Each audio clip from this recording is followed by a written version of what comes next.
Je me présente, Marc Vercouter, je suis français, je suis médecin et homéopathe et interdit d'exercer depuis 23 ans pour mes positions par rapport à la vaccination. Parce que pour le Conseil de l'Ordre des médecins en France, pour le ministère de la Santé, la vaccination est une composante fondamentale de la politique de santé publique. Alors je veux bien, si c'est une politique, si c'est une composante fondamentale et que le rapport bénéfice-risque est infiniment positif, tout le monde sera d'accord. Le problème, c'est qu'aucune étude n'a montré un quelconque effet bénéfique de la vaccination. Le président de la commission mixte au niveau du Sénat et de l'Assemblée nationale en France, le professeur Dubernard, a lui-même reconnu en 2007 qu'il n'y avait eu aucune étude sur l'efficacité de la vaccination. En 1972, M. Henderson, le docteur Henderson, qui était le grand responsable de la lutte contre la variole à l'OMS, a décidé d'abandonner la vaccination contre la variole et de recommander son abandon pour tous les pays, parce que en 1960, à la suite de toutes les des dernières campagnes mondiales de vaccination, ils avaient constaté des épidémies de variole malgré des taux de couverture supérieurs à 90%. La France n'a abandonné la vaccination contre la variole qu'en 1984. Et en 2001, dans le cadre du bioterrorisme, on a appris par Bernard Kouchner, notre célèbre ministre de la Santé, tiers-mondain et de tiers-mondiste, c'est son surnom. Bernard Kouchner avait reconnu qu'il fallait déplorer, si on entamait une campagne de vaccination contre la variole, 350 à 400 encéphalites mortelles chaque année. C'est-à-dire que pendant 12 ans en France, il y a 6000 enfants qui sont morts, des enfants innocents qui n'avaient aucun risque de contracter, mais nos hommes politiques sont parfaitement au courant de ça. Alors je voulais dire également une chose intéressante, et comment vous dire, c'est une étude de l'INSERM, donc l'Institut National de la Recherche Médicale, et du Haut Comité de Santé Publique en France. Haut Comité, pour mettre un peu d'humour, parce que le sujet est sérieux, qui est présidé par M. Ducimetière, je n'invente rien. Et bien dans cette étude sur les taux de décès comparatifs par âge et par sexe, au Royaume-Uni, en Suède, en Italie par rapport à la France, par tranche d'âge, tous les 4 ans, séparément hommes et femmes, de 1902 jusqu'à 92, que constatons-nous?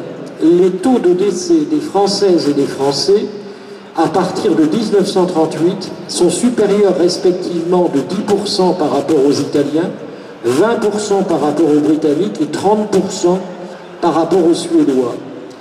Et en 98, j'ai rencontré un député à Paris à qui j'ai exposé ce sujet, lui demandant s'il connaissait cette étude. Il m'a dit « Oui, je connais.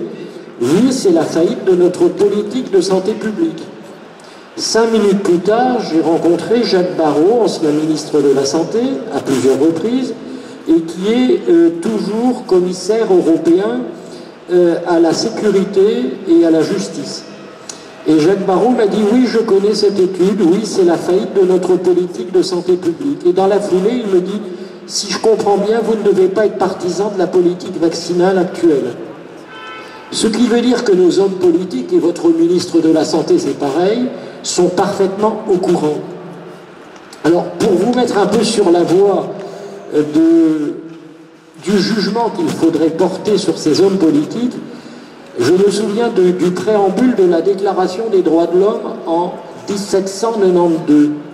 Que dit ce préambule? L'ignorance, l'oubli et le mépris des droits de l'homme sont les principales causes des malheurs publics et de la corruption de nos gouvernements. C'est à méditer parce que pour la crise actuelle, la crise économique, ce sont les mêmes. On retrouve les mêmes et ce sont des gens qui sont, ces hommes politiques sont essentiellement irresponsables. Ils se sentent tellement au-dessus des lois, finalement, ils sont irresponsables et ils méprisent le citoyen. Malheureusement, ils ont besoin d'électeurs, donc c'est à se demander s'il faut encore voter. C'est à nous de réfléchir, il y a peut-être autre chose à faire.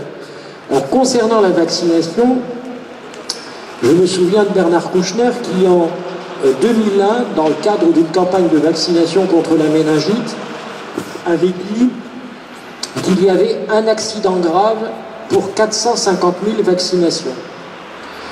Alors, on dira le rapport bénéfice-risque, il est peut-être positif. Remarquez, quand les gens sont touchés, pour eux, c'est du 100%, hein, l'accident. Or, son directeur général de la santé, Lucien Abenaïm, le professeur Abenaïm, épidémiologiste, reconnaissait un accident grave pour 22 500 vaccinations, pour le même vaccin. Et le concurrent du laboratoire Sanofi Pasteur-Mérieux qui avait élaboré un vaccin tout à fait équivalent et en tout point comparable, reconnaissait dans une note interne 10 décès et une dizaine d'accidents graves pour 2250 vaccinations. C'est-à-dire que dans les chiffres, on passe de 1 à 400. Voilà le niveau de responsabilité de nos hommes politiques. C'est le principe de précaution à géométrie variable.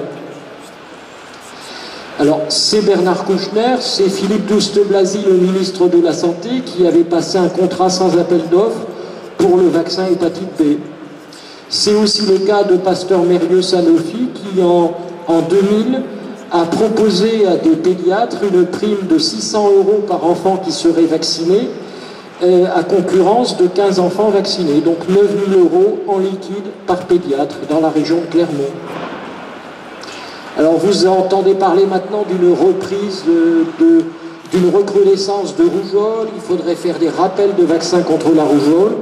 Eh bien, nos hommes politiques ont la mémoire très courte parce qu'en 1995, aux États-Unis, après 30 ans de vaccination contre la rougeole, le laboratoire SmithKline-Béchamp a dû reconnaître qu'on assistait à une transformation paradoxale de la rougeole en maladie des vaccinés, avec une augmentation de la mortalité chez des gens d'autant plus âgés, donc chez des jeunes adultes et un peu moins jeunes adultes eux-mêmes. On a la même chose avec également la coqueluche, le vaccin contre la coqueluche, on observe les mêmes choses et on fait un rappel, on fait des rappels de vaccination supplémentaires. Voilà, enfin on pourrait continuer, mais c'est quelques éléments que je voulais vous indiquer. Je crois que il y a un moment, je faisais des certificats de contre-indication vaccinale et un journaliste m'a dit un jour, mais vous faisiez bien des certificats? Je dis oui, tout à fait, mais maintenant je n'en fais plus. Parce que faire des certificats de contre-indication, c'est reconnaître que la vaccination a encore des indications. Or, la vaccination n'a jamais eu d'indication. C'est inefficace, c'est dangereux et c'est éminemment toxique. Et je vais vous citer un exemple pour terminer sur la toxicité de la vaccination, enfin 2 exemples. Le docteur Mohamed Kerta, qui est un directeur du service de référence du méningocoque à l'Institut Pasteur à Paris, c'est-à-dire qu'il reçoit toutes les ponctions lombaires pour des méningites, un méningocoque, a parlé du phénomène de commutation. Qu'est-ce que le phénomène de commutation? C'est un constant phénomène qui consiste en une bactérie, quand elle meurt, voit son bagage génétique être repris par les bactéries voisines. Et ce qui fait peur au docteur Mohamed Kerta, c'est la sélection par le vaccin de germes plus virulents et plus agressifs. Or, ce phénomène de commutation qui est constant concerne les bactéries par rapport au vaccin, mais aussi les antibiotiques par rapport à la bactérie, et ainsi que les virus par rapport au vaccin ou par rapport aux antiviraux, comme on a pu le voir avec le virus H5N1. Et ce phénomène de commutation est très inquiétant parce qu'il est constant. Dans un phénomène comparable également, aux États-Unis, le directeur de la lutte contre la polio a reconnu que lors de campagnes de vaccination contre la polio aux Caraïbes, en Ouganda, etc., on a observé des épidémies, des cas de polio par mutation, c'est les propres termes du docteur Sutter. On a observé des paralysies de type poliomyélitique par mutation secondaire de l'un des virus du vaccin. Dernière chose que je voudrais vous dire, et c'est par rapport à l'animal. Chez les félins domestiques, entre 83 et 94 aux États-Unis, on a observé une augmentation de fréquence par 5 des cancers des tissus mous chez les félins, donc chez les chats. C'est 258 cliniques vétérinaires de Californie qui ont observé ça. La fréquence de ce cancer en dehors des points d'injection n'a été multipliée que par 5,7. Et au point d'injection, ça a été multiplié par 18,3. Or, le chat a une espérance de vie d'une vingtaine d'années, donc tout est accéléré chez lui par rapport à l'homme. Or, chez les félins, à proximité du point d'injection, on retrouve dans les macrophages, qui sont des cellules de défense de l'organisme, l'hydroxyde d'aluminium des vaccins. Eh bien, chez l'être humain, on ne voit pas encore de cancer avec l'hydroxyde d'aluminium, mais on voit une nouvelle maladie qui a été identifiée il y a 10 ans par une équipe française, ce qu'on appelle la myofasciite à macrophage. Il y en aurait officiellement quelques centaines, en fait il y en a plusieurs milliers, pour ne pas dire plusieurs dizaines de milliers. J'en veux pour preuve, une fois sur 3, elle est associée, cette myofasciite, à une maladie auto-immune, ou notamment une sclérose en plaques. Or, entre 1994 et 2006 en France, là, on est passé de 20 000 scléroses en plaques à 83 000 scléroses en plaques.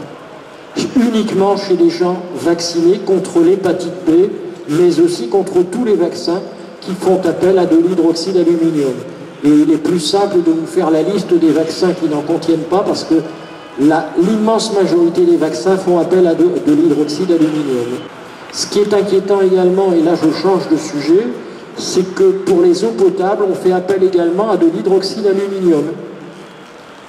Et j'étais, il y a 2 jours, dans la région centre, dans la même rue d'une petite ville de 2000 habitants, 6 personnes sont mortes ces 3 dernières années de pathologies chroniques, dont des cancers. Et on utilise l'hydroxyde d'aluminium pour rendre l'eau potable, parce que vous avez remarqué, il n'y a que les préfets pour dire que l'eau est potable. En fait, elle ne l'est plus. Et c'est un gros problème. Voilà, merci.